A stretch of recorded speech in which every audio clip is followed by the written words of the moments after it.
Selamat bertemu kembali di Remingan edisi Minggu 3 Maret 2024. Kita akan mengawali Remingan ini dengan doa, kemudian membaca dari teks Injil besok dari Yohanes bab 2 ayat 13 sampai 25. Kemudian kita masuk dalam permenungan, itu kita mengutip teks inti kita, lalu kemudian renungan atau meditasi, lalu diikuti dengan suatu refleksi pendek, dan kita tutup dengan doa singkat. Mari kita mulai. Dalam nama Bapa dan Putra dan Roh Kudus. Amin. Allah Bapa di surga, beri kami Roh Kudus-Mu, terangilah kami untuk merenungkan sabda-Mu yang suci ini. Kiranya sabda ini mengubah, membaharui hati kami yang membaca dan mendengarkannya. Demi Kristus Tuhan kami kini dan sepanjang segala abad. Amin. Dalam nama Bapa dan Putra dan Roh Kudus. Amin. Mari kita membaca dari Injil Yohanes bab 2 ayat 13 sampai 25. Tuhan bersamamu dan bersama rohmu. Inilah Injil Yesus Kristus menurut Yohanes. Dimuliakanlah Tuhan. Ketika sudah dekat hari raya Paskah orang Yahudi, Yesus berangkat ke Yerusalem. Dalam bait suci didapatinya pedagang-pedagang lembu, kambing, domba, dan merpati, dan penukar-penukar uang duduk di situ. Maka Yesus membuat cambuk dari tali, lalu mengusir mereka semua dari bait suci dengan semua kambing, domba, dan lembu mereka. Uang para penukar dihamburkannya ke tanah, dan meja mereka dibalikannya. Kepada pedagang-pedagang merpati ia berkata, "Ambil semuanya ini dari sini, jangan membuat rumah Bapakku menjadi tempat berjualan." Maka teringatlah murid-murid Yesus bahwa ada tertulis, "Cinta untuk rumahmu menghanguskan aku." Tetapi orang-orang Yahudi menantang Yesus, katanya, "Tanda apakah yang dapat engkau tunjukkan kepada kami bahwa engkau berhak bertindak demikian?" Jawab Yesus kepada mereka, "Rombaklah bait Allah ini, dan dalam 3 hari aku akan mendirikannya kembali." Lalu kata orang Yahudi kepadanya, 46 tahun orang mendirikan bait Allah ini, dan kau dapat membangunnya dalam 3 hari. Tetapi yang dimaksudkan Yesus dengan bait Allah ialah tubuhnya sendiri. Sesudah Yesus bangkit dari orang mati, barulah teringat oleh murid-muridnya bahwa hal itu telah dikatakannya. Maka percayalah mereka akan kitab suci dan akan perkataan yang telah diucapkan Yesus. Demikianlah Injil Tuhan. Terpujilah Kristus. Saudara-saudara yang terkasih, kita melihat teks yang kita anggap paling menarik. Teks bagi kita pada kesempatan ini adalah ia membuat cambuk dari tali, lalu mengusir mereka semua dari bait suci dengan semua kambing, domba, dan lembu mereka. Uang penukar-penukar dihamburkannya ke tanah, dan meja-meja mereka dibalikannya. Kepada pedagang-pedagang merpati ia berkata, "Ambil semuanya ini dari sini, jangan kamu membuat rumah Bapakku menjadi tempat berjualan."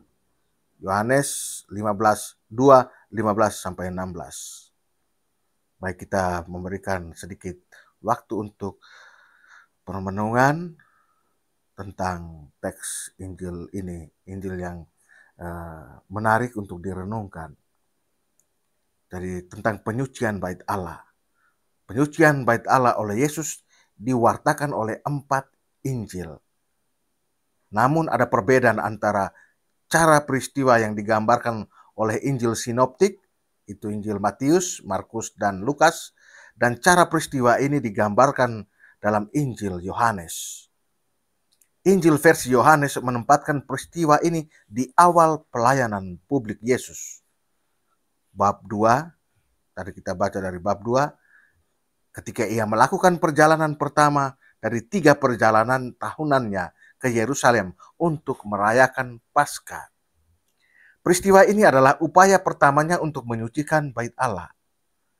Kisah versi Yohanes menggambarkan peristiwa itu dengan cara yang tidak terlalu keras oleh Yesus.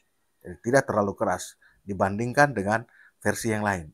Dikatakan bahwa para penukar uang telah mengubah rumah Bapaknya menjadi pasar. Sedangkan dalam Injil Sinoptik, peristiwa ini terjadi pada akhir pelayanan publik Yesus.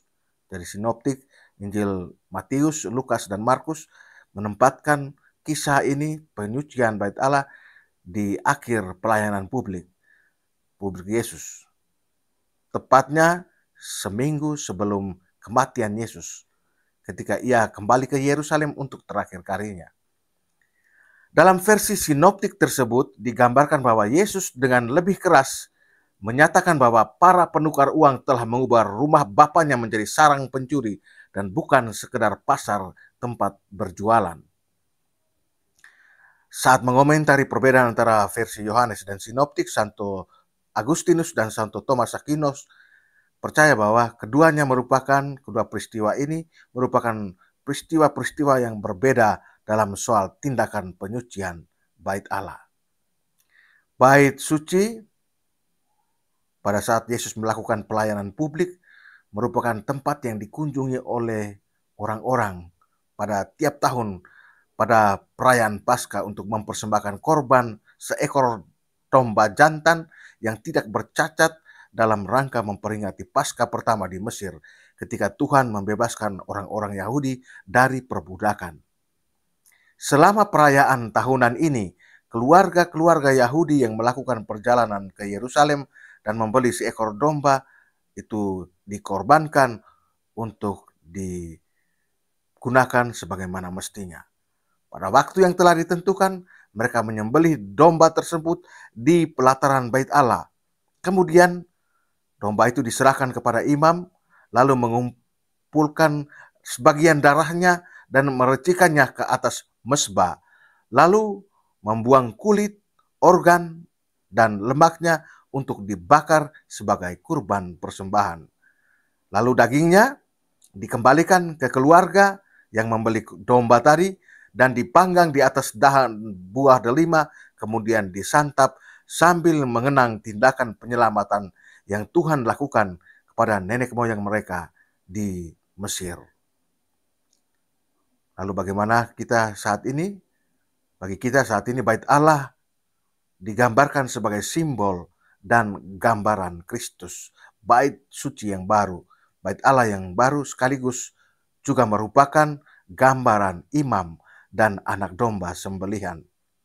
Ingatlah juga bahwa pada saat kematian Yesus, tabir bait Allah terbelah dua sebagai ungkapan tentang terbukanya bait Allah bagi seluruh dunia sehingga semua orang dapat mengambil bagian dalam korban anak domba Allah. Kita sekarang diundang ke dalam ruang Maha Kudus untuk mengambil bagian dalam kehidupan baru di dalam rahmat yang dicapai melalui pengorbanan Tuhan Yesus sendiri. Rahmat pengorbanan Tuhan Yesus ini masuk ke dalam hati setiap kita, semua orang yang percaya, menyucikan hati kita dan memurnikannya, agar setiap orang yang menerima rahmat ini menjadi tempat tinggal baru bagi Allah. Bait sucinya yang baru menjadi tubuh Kristus, anggota gereja yang suci. Ketika Yesus datang ke pesta Paskah dan menyaksikan jual beli hewan peliharaan di bait Allah, diusirnyalah mereka dengan sikap heroik dan cinta. Cinta akan rumahmu menghanguskan aku. Jelas sekali bahwa Paskah adalah suatu peristiwa kudus. Namun peristiwa tersebut tidak lagi dirayakan sebagai suatu yang kudus. Dilihat sebagai suatu yang merupakan tempat bisnis belaka untuk mencari keuntungan. Dan tindakan Yesus juga merupakan simbol tindakan cinta yang heroik, yang mau menghanguskan dirinya untuk membersihkan bait suci. Dan bait suci di sini juga termasuk jiwa kita. Pada awalnya, ketika dosa dan ketidakteraturan menjerat jiwa kita, Tuhan Yesus mungkin akan memberikan suatu teguran yang lembut, seperti yang dia lakukan pada pembersihan bait suci yang pertama dalam Injil Yohanes. Namun jika kita tetap melakukan dosa-dosa itu, kita tenggelam dalam dosa, maka Tuhan akan menjadi lebih keras dalam kemarahannya dan melakukan penyuciannya seperti pada saat terakhir untuk menyucikan bait suci sebelum ia wafat. Tinggal beberapa minggu, 2 minggu lagi kita merayakan Paskah, saat yang tepat untuk memeriksa diri kita. Dibandingkan kalau Tuhan marah, Tuhan memberi kita kesempatan untuk bertobat, untuk merenungkan dosa-dosa kita. Baiklah kita kesempatan ini mau merenungkan Injil ini sejenak. Kita memberikan kesempatan untuk satu refleksi sederhana. Saudara-saudari yang terkasih, renungkan pada kesempatan ini 2 kali pembersihan bait Allah di Yerusalem oleh Tuhan Yesus. Terapkan tindakan suci Yesus ini pada momen ini ke dalam jiwa kita masing-masing. Apakah ada dosa-dosa yang kita lakukan baru-baru ini? Apakah dosa-dosa itu memerlukan teguran kasih lembut dari Tuhan? Atau apakah dosa-dosa yang telah kita lakukan itu memerlukan cinta Yesus yang menghanguskan, memberi teguran yang keras bagi kita? Izinkan kiranya Tuhan Yesus menegur kita masing-masing dalam cinta kasih-Nya, dalam sayangnya kepada kita, agar pengorbanannya yang menyelamatkan sebagai anak domba Allah benar-benar efektif menyelamatkan kita, agar kita terluput dari kemarahannya, khususnya di masa Prapaskah mendekat Paskah ini. Kiranya renungan ini bisa menghantar kita menuju Paskah Raya yang tinggal beberapa minggu lagi kita rayakan, dan kiranya ini juga bisa menjadi suatu letupan kecil bagi hati kita untuk mempersiapkan pertobatan hati kita masing-masing. Mari kita tutup dengan doa. Dalam nama Bapa dan Putra dan Roh Kudus. Amin. Tuhanku yang maha suci dan maha menyucikan, Engkau menyucikan bait Allah di Yerusalem tidak hanya sekali, melainkan 2 kali. Ketegasan-Mu terhadap kemurnian ibadahnya terlihat jelas.